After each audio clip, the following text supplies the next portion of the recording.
Лошо. Многу лошо се осеќам. Платив за грешките што сум ги направил, ама доолку не требаше. Да ми го земат и тока што живеев, ама тоа е. Ни прв, ни последен ќе биде.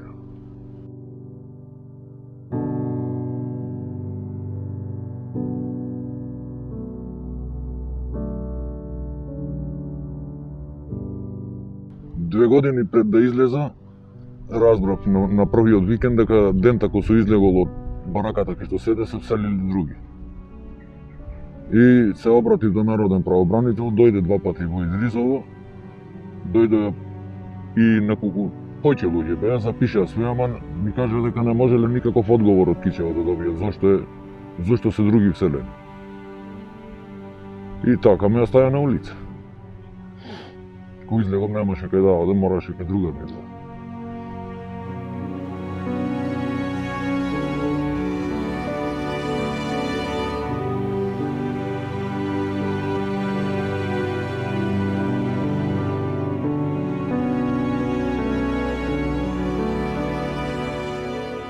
Повеќе бе посутен за тоа што си го направил, ама тоа е се. Беа фер спрема мене пак.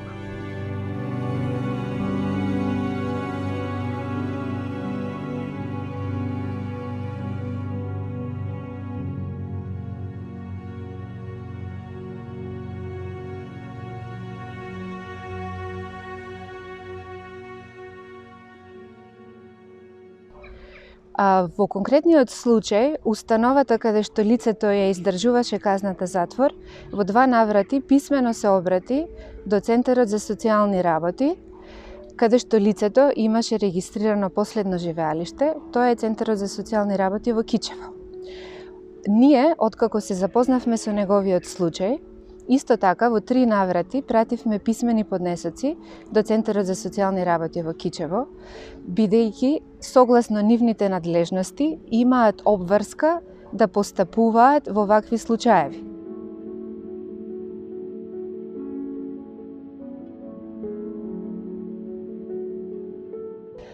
Од нивна страна на писмено ни беше одговорено дека конкретно за случајов со лицето разговарале и дека ќе му обезбедат минимална загарантирана помош, а исто така поднесено е барање за еднократна помош.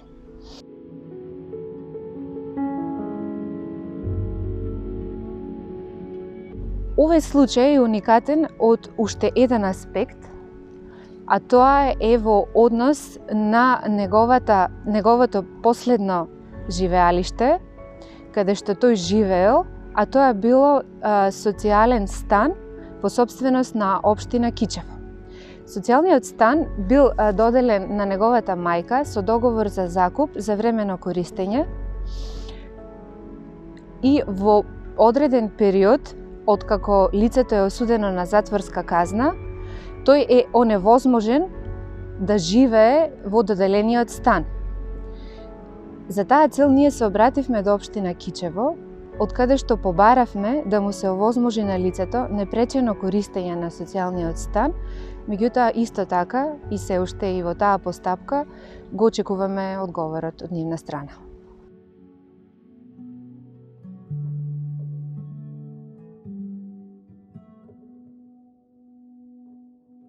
Не знам на кој начин треба да се избори.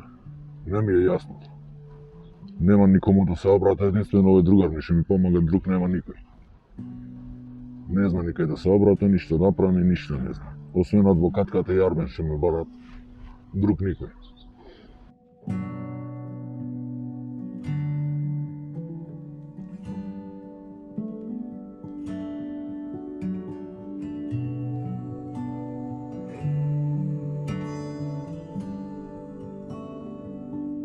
Откако осудените лица ќе го напуштат затворот, покрај тие материјалните потреби кои што им се предвидени со закон, потребно е и социјална интеграција и продолжување на системот на ресоциализација, кој што е отпочнат веќе при издржување на самата казна затвор.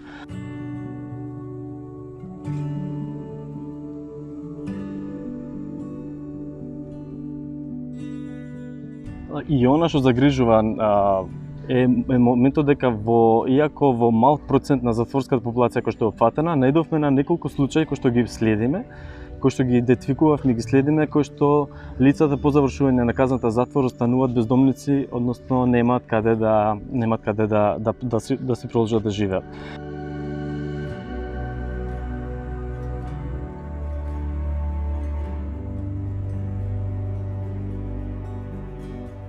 Карактеристично за овие лица, вклучувајќи го и случајот кој што го имавме денеска, е тоа што за разлика од многу другите затворници кои што најчесто прашуваат за користење на таквите погодности, за предвидено отпуштање од затвор, за условниот отпуст, за користење на тие права, во однос на случајот што го имавме денеска и на овие што ги детектиравме, нивното прашање секој што однесува на тоа дали можат подолго да останат во затворот. Значи тие се спремни да се откажат од тоа што е најсвето за нив слободата, затоа што немаат каде да продолжат со своето живење.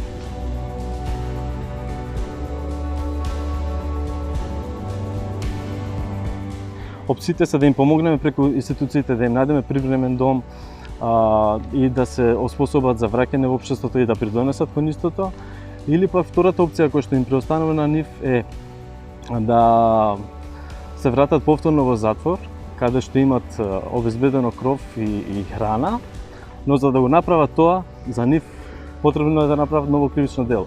А со тоа, значи, нов судски процес, ново издржување на казната и повторно враќање на истото место на лицето.